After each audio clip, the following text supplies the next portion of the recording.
Et bonjour à tous et bienvenue sur la chaîne Dodan Lorcana, j'espère que vous allez bien, moi ça va extrêmement bien. Et on se retrouve aujourd'hui pour la première vidéo post-ban Flavorsham et Sphère d'Endurance. Et ça tombe bien parce que ce week-end se tenait en Allemagne un énorme event, le tournoi Ostlor, qui a vu s'affronter plus de 130 joueurs. Et ça a été l'occasion de voir un petit peu la nouvelle méta, notamment le deck rouge-violet que je vais vous présenter qui est vraiment original et qui a l'air vraiment efficace. Bref, avant de passer à la vidéo, je vous rappelle que vous pouvez d'ores et déjà liker, commenter et partager celle-ci, voire vous abonner à la chaîne pour ne pas rater les prochaines. On remercie comme d'habitude Oupi, le sponsor boutique de la chaîne que vous retrouverez du côté de Salanches dans le 74 ou bien sur leur site internet oupi.eu. Vous y retrouverez évidemment tous les produits Lorcana, mais pas que. Si vous aimez l'univers du TCG et du jeu de société en général, foncez sur leur site internet voir tout ce qu'ils proposent. Vous retrouverez l'adresse du site en description de vidéo, tout comme le lien vers la decklist ainsi que le lien vers mon Instagram et vers le Discord Alter Ego. N'hésitez pas à nous y rejoindre dessus. Bref, la decklist, un deck rouge-violet, le deck immortel, le deck qu'on voit depuis le 7-1, mais qui pour le coup ne cesse d'évoluer et de s'adapter à la méta. Et c'est ça qui est un petit peu fascinant avec ce deck, c'est que quoi qu'il se passe, on a l'impression qu'il trouve toujours un chemin pour devenir viable et devenir méta, que ce soit en s'orientant plus contrôle ou alors plus comme ici une version un peu plus agressive, une version un peu agro mid-range. Donc en fait il trouve tout le temps la solution, il a tout le temps la même base et en gros la base elle est simple, on va prendre les cartes un petit peu dans l'ordre, c'est des T1, Balai Magique et Diablo. On n'a pas les adeptes de Chernabog, des fois on aime bien jouer les 12 T1, là on n'en a pas, on a choisi de pas en jouer 12, on a choisi de jouer juste ces deux là. Ensuite en tour 2 on a le classique Madame Mime Serpent qui permet évidemment de remonter, alors c'est pas vraiment un T2 mais elle permet de remonter une carte de créature qu'on voudrait par exemple refaire son effet. Je pense notamment au génie, protéger certaines créatures qu'on veut remonter pour ensuite rejouer plus tard et les avoir redressées pour pouvoir les protéger par exemple, surtout pour refaire les effets. Je pense notamment à l'effet de pioche du génie. Par contre une carte qu'on a encore jamais vue en compétitif, c'est Pégase Destrier Volant, une 3-1 insaisissable qui lore 1 et qui coûte 2 et qui est ancrable. Je pense que cette carte elle est là pour venir embêter les Diablos qu'on pourrait rencontrer, la méta un petit peu verte, Diablo qui pourrait être embêtante. Je pense aussi qu'il est là parce qu'il est insaisissable et dans certains match-ups ça peut être assez utile d'avoir des personnages qui ne peuvent pas être défiés, mais je pense vraiment qu'il est là pour aller chercher les Diablos dès qu'ils sont posés. Ensuite en tour 3, classique Madame Mime Renard, Merlin Crabe. La carte qu'on n'avait pas vue depuis un petit moment, c'est le Peter Pan Trouveur d'ombre. C'est pour 3, c'est une pour 3 dans Crabe, c'est une 2-3 qui a charge et qui est insaisissable. Vos autres personnages avec insaisissable gagnent charge. Alors évidemment là aussi on le sent, hein, c'est pour aller chercher un Diablo qui vient de s'incliner le tour où il a été posé. Ça réagit très très vite au Diablo parce que ça peut vite être catastrophique si on laisse les Diablos passer. C'est aussi utile parce qu'on a pas mal de personnages insaisissables, donc on va pouvoir avoir des personnages avec charge pour tous nos personnages qui sont insaisissables, le génie, le Pégase, la Vaiana. Vous allez voir que la Vaiana elle est aussi très intéressante, c'est la seule carte du 7-7, c'est Vaiana Exploratrice d'île pour 4 ancrables, une 4-3 insaisissable. Chaque fois que ce personnage en défie un autre, choisissez un autre de vos personnages qui gagne plus 3 d'attaque pour le reste de ce tour. C'est plutôt utile parce que c'est à chaque fois qu'elle en défie un autre, elle n'est pas obligée de mourir. Vous pouvez vous en servir pour aller détruire les lieux adverses, notamment avec le plus 3 d'attaque. Surtout avec le plus 3 d'attaque, ça peut être assez utile d'aller chercher aussi des personnages avec beaucoup de vie. Vous allez pouvoir donner plus 3 d'attaque à vos Diablos, à vos balais magiques. Pouvoir rentabiliser un Diablo de cette manière, c'est évidemment très fort. On le rentabilise aussi avec le Merlin Crabe, hein, ça devient une 3-1. Là, avec la Vaiana, ça devient aussi une 3-1, donc ça peut être très très utile. Le Pégase aussi, mine de rien, ça devient une 6-1, donc ça va chercher l'état Matoa par exemple bleu en face, ça va chercher en fait beaucoup de créatures que l'adversaire pourrait poser pour vous embêter. Ça peut vous aider et ça vous aide aussi à aller chercher les lieux. Je pense notamment au Manoir de Picsou qui peuvent être joués encore dans les versions de bleu-rouge qui traîneraient, d'aller chercher pourquoi pas les bibliothèques en face et les châteaux de la reine. On embarque 3 bibliothèques, hein, logique, on veut essayer de piocher beaucoup avec ce deck pour ne pas tomber en manque de ressources. C'est un petit peu le nerf de la guerre quand on joue violet, enfin en tout cas quand on joue dans une méta qu'on pense qui va être assez discard. C'est pas mal d'avoir plein de solutions en main. Même contre les gros decks, les decks aggro, c'est toujours utile de piocher beaucoup pour avoir le maximum de choix possible et de pouvoir toujours répondre le mieux possible à son adversaire. On joue 4 Sisu sans les Flynn parce qu'on veut pas forcément ce côté grindy, on préfère un côté plus réactif avec les Pégases. Mais la petite Sisu, elle est très utile parce qu'elle permet de... Donc déjà, ça lore beaucoup. Ça a potentiellement beaucoup d'attaques si vous n'avez pas réussi à gérer le Diablo adverse ou si vous n'avez pas réussi à... Enfin, si votre adversaire a pioché beaucoup. Parce que là, on va pas essayer de le faire discarder, donc de le faire défausser. Donc il aura la main qu'il mérite, si je puis dire. Mais ça peut être utile d'aller altérer une grosse Sisu dessus parce qu'il y a beaucoup de decks qui vont, notamment les decks discard, que ce soit le jaune-vert, le gris-vert ou le vert-violet, qui surtout le vert-violet d'ailleurs, qui vont avoir beaucoup de personnages mais qui vont avoir peu de points de vie, peu de force, en tout cas de points de force. Donc en fait, une grosse Sisu, ça peut tout simplement retourner la game, ça va chercher les génies adverses. La méta peut redevenir assez génie centré, c'est-à-dire que le T4, s'il y a beaucoup de decks violets, la bataille du T4, en tout cas la bataille du génie, est évidemment très importante. Là, vous avez la chance d'avoir des Peter Pan, des génies et des Elsa, les Elsa qui bien évidemment trouvent leur place dans ce deck-là, pour aller contester un petit peu les génies adverses qui pourraient vous embêter. Le Pégase aussi est utile, on a vu qu'il y avait des crabes pour le booster, des Vaiana qui peuvent l'aider aussi. Donc il y a pas mal de possibilités pour aller gagner la bataille si vous rencontrez des matchs un petit peu miroirs en termes de violet en tout cas. La Sisu qui vous aidera, le Maui requin qui vous permet quand même d'avoir une présence sur le board assez menaçante. Vous allez pouvoir aller récupérer vos cartes actions. J'ai l'impression que c'est un peu anecdotique dans ce cas-là, mais en tout cas ça va vous faire générer quelques points de l'or qui peuvent vous aider à finir les parties. Je pense notamment avec mes amis de l'au-delà qui vous font piocher et gagner un point de l'or si vous avez le Maui demi-requin en jeu. Vous allez pouvoir, avec la Vaiana, aller prendre un trade un petit peu facile, booster votre Maui requin. Il aura 10, il peut aller chercher en une seule fois les manors de Picsou, donc c'est vraiment très utile. En termes d'action, point un petit peu original, on joue des Kit Trouve-Garde, piocher 3 cartes pour 5, ancrable. Ça peut paraître cher, mais en vrai, piocher 3 pour 5, c'est plutôt assez fort, surtout quand on est un peu plus avancé dans la partie. Évidemment, en début de partie, on préfère piocher avec mes amis de l'au-delà qu'on a en x4, avec nos génies. En général, ça suffit, on veut clore la game assez vite avec ce deck-là, c'est pas un deck... contrôle rouge-violet classique, c'est un deck qui veut aller assez vite, donc ça peut être toujours utile d'avoir le petit point supplémentaire avec le Maui. Des bagarres parce qu'on veut encore une fois se débarrasser des Diablos adverses, des génies adverses, si jamais ça nous embête. 3 soyez prêtes au cas où la situation dégénère, et on a vu des petites librairies pour aller compléter un petit peu tout ça. 12 non ancrables, deck à vocation donc plutôt aggro, on le voit en termes de contrôle, on a la Sisu et 3 soyez prêtes. C'est loin, et les bagarres, c'est loin d'un rouge-violet un petit peu classique avec des Madame Médusa, des Madame de Tremaine et plus de Sisu, plus de Soyez prêtes. Bref, c'est un deck qui se veut aggro mid-range, donc ne traînez pas trop avec, et on va passer tout de suite aux parties sur Inktable. Et c'est parti, et on va faire un remake de la finale du tournoi qui a opposé du coup Ding Fam au joueur, j'ai oublié son nom, qui jouait le rouge-violet un petit peu original. Et on va définir l'IA du rouge-bleu en tant que contrôle. Et c'est parti. On a notre main de départ, on a notre tour 1. Ça va nous servir peut-être pour aller gérer les lieux. Ça, c'est un peu tardif.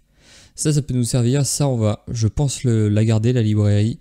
Je pense qu'on va pas garder la Elsa. On veut un peu de pioche. On a beaucoup de T3. Est-ce qu'on a vraiment besoin du Merlin Crabe? Bon, on va le garder, de toute façon au pire c'est ancrable.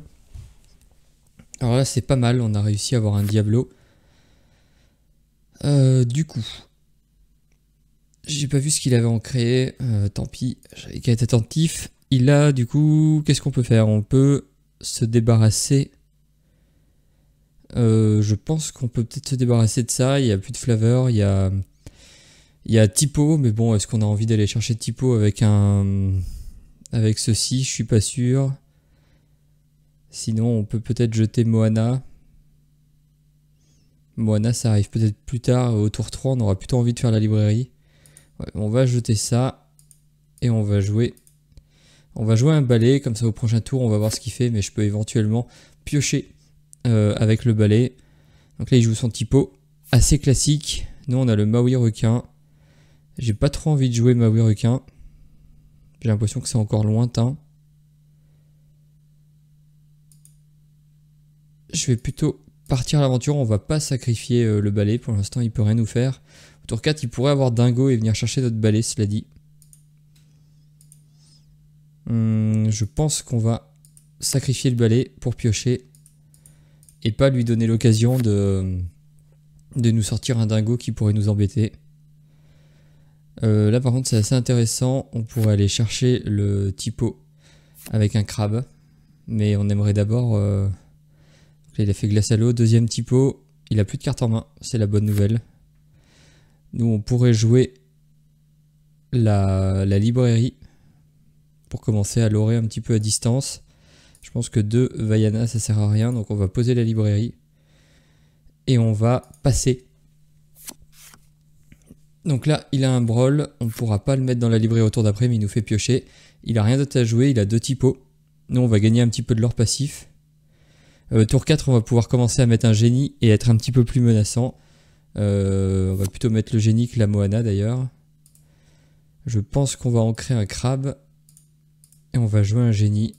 Ça nous fait piocher. Deuxième librairie, on va voir ce qu'il nous fait. Ah, bon, bah ça c'est pas mal.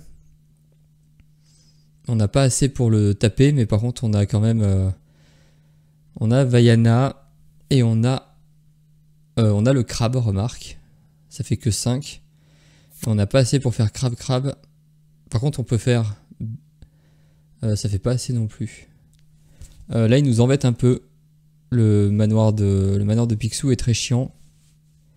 On peut jouer Vaiana pour avoir plus de force au prochain tour.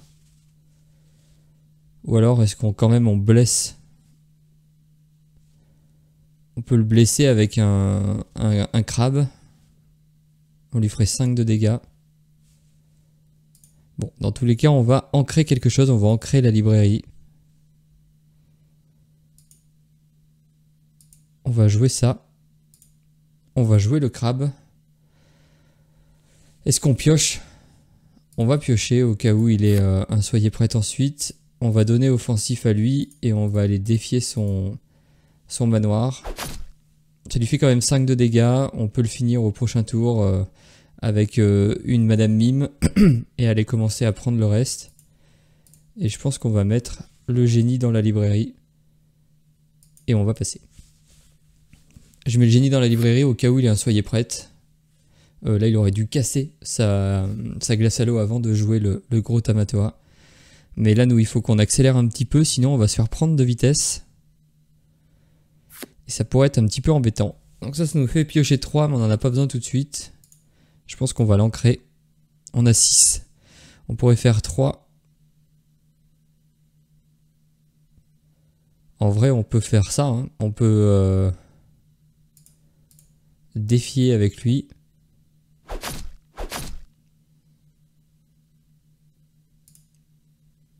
Jouer Madame Mime Renard, remonter le crabe, donner challenger à lui. Lui il va aller s'empaler dans le manoir. Elle va venir taper ici. Et on peut jouer ça. Oui, on peut jouer ça pour piocher 2. Et on va bouger elle dans la librairie. Ah non mince, j'ai pas assez de mana, pardon. Et on va passer. Donc là, il nous pioche un petit coup. Ça c'est un peu gênant. Il nous fait pas piocher. J'ai pas vu ce qu'il avait fait. Il casse sa glace à l'eau cette fois pour soigner le Tamatoa. On a encore ça pour aller chercher son crabe avec une... J'ai toujours un peu peur de full commit contre le bleu. J'ai pas envie de me prendre un soyez prête. Par contre en vrai je peux sûrement jouer balai magique, le remonter pour 4. Enfin 1 plus 3, 4, du coup il me resterait 2. Et le problème c'est que j'ai pas grand chose d'autre à faire pour 2. Si je pourrais partir à l'aventure avec lui et le remonter avec Madame Mime. Parce que c'est vraiment bien. On va voir si je le remonte avec Madame Mime. Pourquoi est-ce que je m'embête à jouer le balai? Je pense qu'on va partir à l'aventure. Pour essayer de coller un petit peu. On va jouer une Madame Mime. On va remonter le génie. On peut ancrer et poser le génie. Ou alors est-ce qu'on met la Madame Mime dans la librairie pour ensuite taper et piocher de la même manière. Je pense qu'il faut qu'on mette du board. Là, je pense que je vais ancrer une Madame Mime serpent. Je vais rejouer un génie, ça nous fait piocher. En fait, ça fait un peu le même effet, donc je préfère avoir une 2-4 sur le board plutôt que rien. Et on va passer. Donc là, on a peur du soyez prête, évidemment. Là, il est à 7 encres. Au Farago, ça nous va, même si bon, ça le fait piocher. Glace à l'eau, il pioche encore. Madame Médusa commence à être un petit peu embêtant. Nous, notre Sissou va ne pas nous servir à grand chose pour l'instant. On peut jouer un génie. Voir ce qu'on pioche et après jouer pourquoi pas une Vaiana. Ah, ça nous servira pas à grand chose. Je pense qu'on va l'ancrer et on va jouer une Vaiana. Et on va passer. Donc ça c'est embêtant. Il pourrait venir chercher notre librairie avec Grand-Mère Tala. Voilà, l'avantage c'est que nous on a Vaiana. Quand elle meurt, elle peut donner +3 à un personnage. Donc, je pense qu'on va jouer crabe sur Vaiana. On va aller chercher, on va aller essayer de chercher des trucs.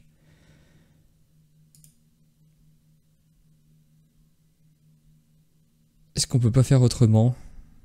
Non, j'ai bien envie de jouer le crabe sur Vaiana. Vaiana va aller défier le Maui. La question c'est, j'ai pas envie non plus de sacrifier mon génie dans ça. Est-ce qu'on prend plutôt ce trade là?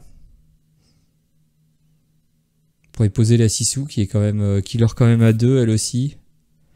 Et on pourrait repartir, si jamais il a un soyez prête, on aurait quand même le génie pour repartir.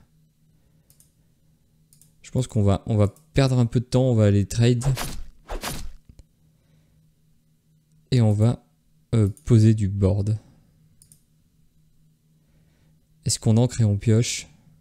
En vrai, on peut peut-être ancrer ça.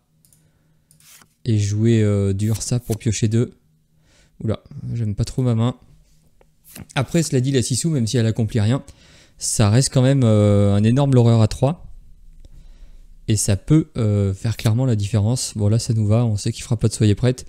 Pour l'instant, ça nous fait pas peur non plus. Nous, on a un soyez prête si jamais ça devient un peu trop problématique. Par contre, là, la Sissou a du sens, pour le coup. Et c'est pas mal. Le seul truc, c'est qu'on va la perdre sur la Médusa. Si on la joue comme ça, mais en même temps, ça nous fait faire un petit peu de l'or. Donc je pense que on va jouer la Sissou là-dessus. On va bannir son personnage. On va partir à l'aventure avec tout. Hein. Là, ça nous fait, je trouve, reprendre la tempo. On monte à 14 d'un coup, c'est assez rapide. Lui, il va être un petit peu dans l'obligation de nous gérer. Il n'a pas l'air de trouver de solution. Un Maui requin, ça nous embêterait évidemment. Bon. Par contre, je sais pas pourquoi il va chercher... Là, c'est incompréhensible pourquoi il va chercher le crabe plutôt que la Sissou. C'est pas du tout ce qu'il faut faire, je pense. Donc là, nous on l'aura à 5, on est à 19. On peut juste mettre un petit Pegasus au cas où. Hein. On pourrait même... non, on va juste faire ça en vrai. Hein. Pégase, et on part à l'aventure avec tout. S'il n'a pas de soyez prête, il a perdu. Et voilà, bon, le deck est quand même vraiment très intéressant. J'aime bien cette nouvelle un peu mécanique avec le Pégase qui peut aller chercher le Diablo en face. Il y a pas mal de choses assez intéressantes. Bon, là, il fait que retarder. Il a eu son soyez prête. Nous, on va juste On va juste jouer un génie qui nous fait piocher. Et allez, soyons fous, on va jouer, vu qu'on en a deux, on va jouer une petite Sissou. Double, soyez prête. Ça y est, il est dans sa période contrôle. On va jouer ça. Je pense qu'on va jouer ça pour piocher. On va voir ce qu'on pioche. En vrai, bon, on va jouer... on va juste jouer la librairie. Hein. Et on va passer, donc là c'est un petit peu échec et mat. Ah, quoique, non.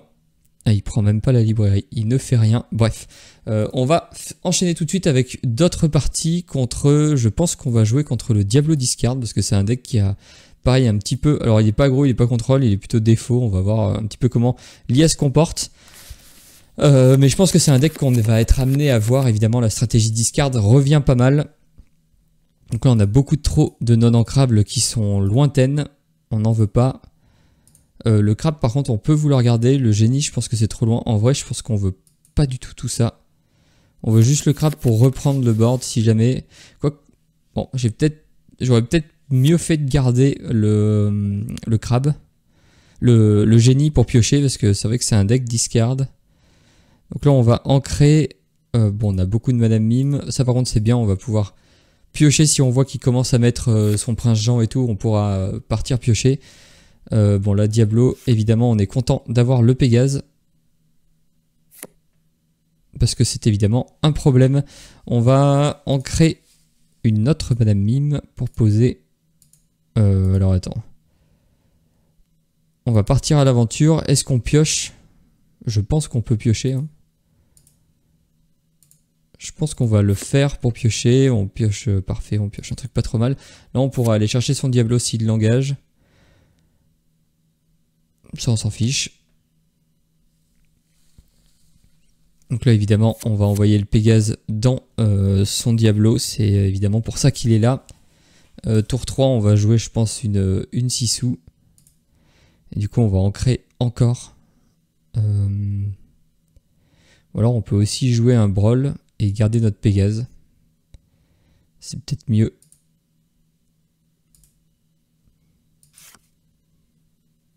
On va bannir le Diablo. On va partir à l'aventure. On peut prendre le Merlin si jamais il fait quelque chose. On a encore de quoi gérer son prochain Diablo s'il en a un autre. Donc là, il voit notre main. Grand bien lui fasse. Il a pas l'air d'être dans un plan de jeu des fosses. Et là, nous, on est content d'avoir des évasifs, des insaisissables, parce que sa Madame Mime ne peut pas aller les chercher, et je pense que ça peut vraiment l'embêter. Je pense que la Sissou, on n'en a pas besoin tout de suite, on veut développer un petit peu de pioche. Ça va être très très fort, surtout au pattern maintenant, s'il veut mettre des Diablos. Et là, on va partir à l'aventure, on a un génie. Ça risque d'être compliqué pour lui de le gérer, d'autant plus qu'on a Elsa. Si jamais il joue un génie, on peut l'incliner et aller le prendre. Il a Elsa, il va pouvoir venir là, mais nous on va pouvoir le... Ah bon, bah il nous facilite le boulot, parce que je pense qu'on va aller juste le chercher avec une Elsa. On va plutôt commencer peut-être par chanter. On va chanter ça, on va piocher un petit peu. Pas mal, on a un Brawl sinon pour aller chercher sa Elsa, mais qu'est-ce qu'on développe derrière? Pas grand chose. 3, on n'a rien à 2, donc je pense qu'on va ancrer un crabe. On va jouer une Elsa. On va aller chercher sa Elsa. On gérera un petit peu le reste plus tard. Bon, le lapin c'est chiant.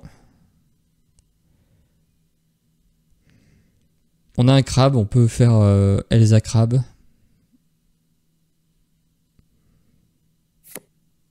On a encore un Brawl pour lui tuer son lapin, par exemple, si ça nous embête. Et on peut encore faire crabe là-dedans. Ou alors on tue le Tchernabog, non, on va plutôt tuer le lapin. Ça c'est... J'ai pas trop envie de m'en débarrasser non plus. On n'a pas des masses de pioche. Je pense qu'on peut se débarrasser d'un crabe. On a dit qu'on jouait un crabe pour aller chercher... Quoi qu'en fait on s'en fiche un peu. Pourquoi est-ce que j'ai envie d'aller chercher ça? Je peux d'abord aller chercher ici en fait. Ou alors on... Allez, on va plutôt aller détruire ça. On va brawl le lapin. Non, non, non, je veux pas faire ça. Je veux jouer une carte. On va brawl le lapin. Comme ça, bon, on le fait piocher, oui, mais nous, on peut commencer à remonter un petit peu. On essaye de le maintenir avec peu de créatures. Le vert violet, en tout cas, en général, n'aime pas ne pas avoir le board. Il peut pas faire grand chose. Là, il repioche pas mal. Pioche un génie. On va pouvoir aller le chercher, je pense. Avec, pour le coup, la Elsa. On a soyez prête, hein, si jamais ça dégénère. Et on a de quoi piocher avec qui cherche trouve. On pourrait presque remonter ceci. Non, remonter le génie plutôt à notre tour. Là, je pense qu'on va... On va jouer ça. Hein. On va incliner. Je pense qu'on va... On va venir taper avec les deux Elsa.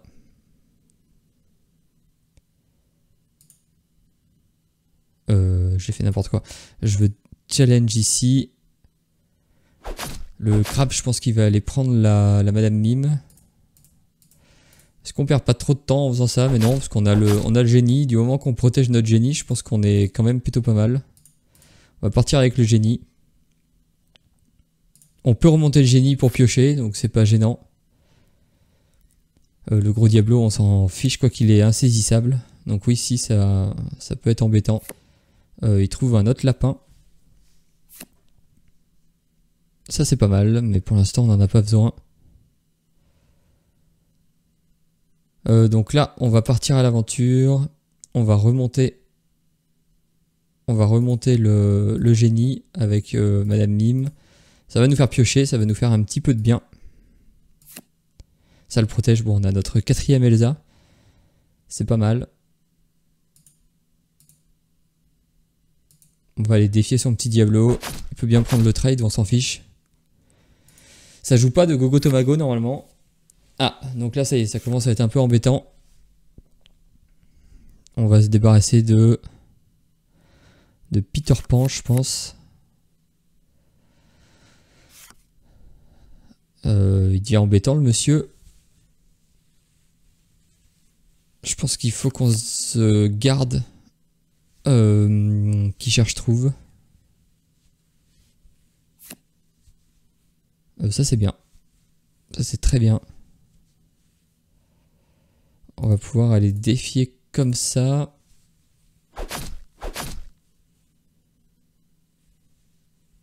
Lui il peut partir à l'aventure. On peut le remonter et le rejouer. Non, on peut juste le remonter. On n'a pas besoin, remarque.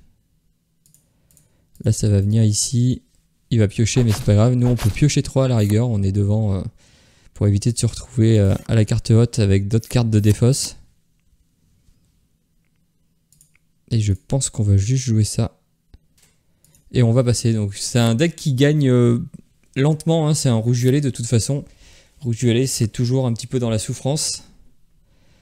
Ça pourrait bien l'embêter. Donc je pense qu'on va plutôt défausser la 6 sous. On aurait pu défausser le soyez prête. Ouais, en plus on en pioche un deuxième. Bon là il n'y a pas trop de réflexion à avoir. Quoique... Non, je pense pas. Je pense que là, on met le Maui et on part à l'aventure avec tout. Il est loin derrière. Là, c'est la course. On aurait peut-être pu commencer à courir avant même, mais je pense que là, on est bien. On passe à 16. On a l'étal sur le board. Il va avoir du mal à gérer.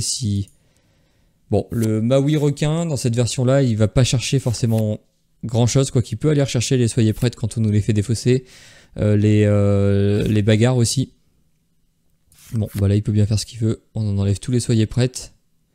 Et on gagne au prochain tour. Et c'est gagné. Hop. Ah, on a encore un. Et voilà, on a gagné cette petite partie. On va faire une dernière contre, je pense, aussi un autre match-up qu'on peut voir contre le gris-violet. On va le laisser en défaut et on va commencer en tant que random. Donc player 2 is starting, donc c'est lui qui commence, on est derrière, ça va être compliqué. On veut garder beaucoup de trucs. Est-ce qu'on veut de la présence de board? Je pense que la 6 sous c'est pas mal. Il nous faudrait la grosse 6 sous. La grosse 6 sous ça règle beaucoup de problèmes. Ça on va le garder aussi. On va garder 1, 2, 3. Et on va acheter les chansons. On a un génie. On a un crabe. Mais bon le crabe, si le crabe ça peut être pas mal avec le Diablo. Peut permettre d'aller prendre un petit trade. On va ancrer la Vaiana pour l'instant. Et on va jouer un Diablo. J'aimerais bien jouer un génie pour au tour 1. Mais non, ce n'est pas possible. Lui évidemment il va piocher. Il va jouer quoi au tour 2? Il va jouer un Monsieur Mouche, le pire truc qu'il pouvait faire. Enfin le pire truc, un truc pénible pour nous. On va ancrer le Maui requin et on va jouer ceci. Est-ce qu'on part à l'aventure avec Diablo? Je vais dire qu'il prend le trade. Est-ce que s'il prend le trade c'est chiant? Oui. Mais si de toute façon, est-ce qu'on préfère pas l'envoyer dans le Monsieur Mouche?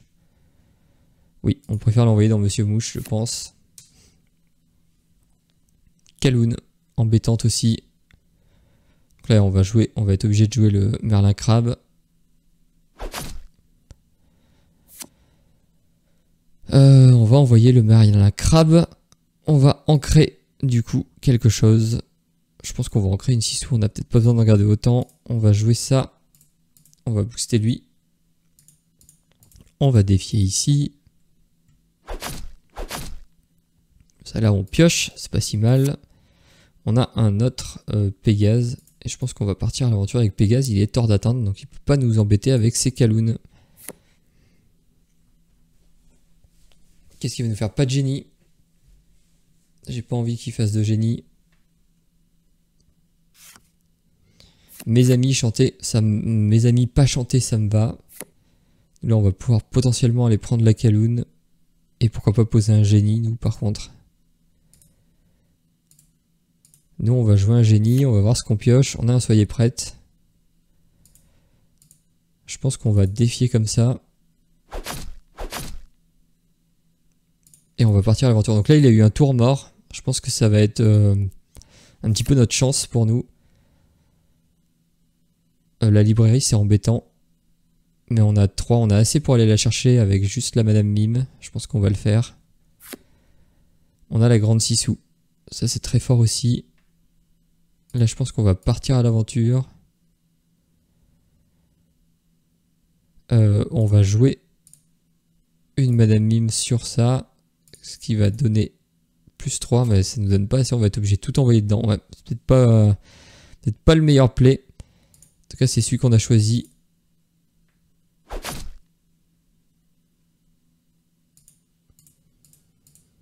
On ne peut pas le laisser piocher, ça c'est sûr. Et on va ancrer un truc. On va ancrer ça. Je pense qu'on va garder la petite 6 sous, comme ça au prochain tour on la joue et on aura un espèce de raceboard. Le raceboard du pauvre, mais un raceboard quand même. Voilà, là on n'est pas verni, on a beaucoup de non ancrables. On va jouer ça.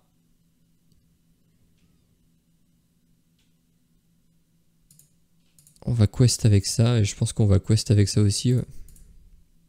On rattrape le retard, on pose un board qui est un peu plus intéressant. S'il pose, bah parfait, il pose un génie, c'est ce que j'allais dire. On a 6 sous qui va venir tout prendre.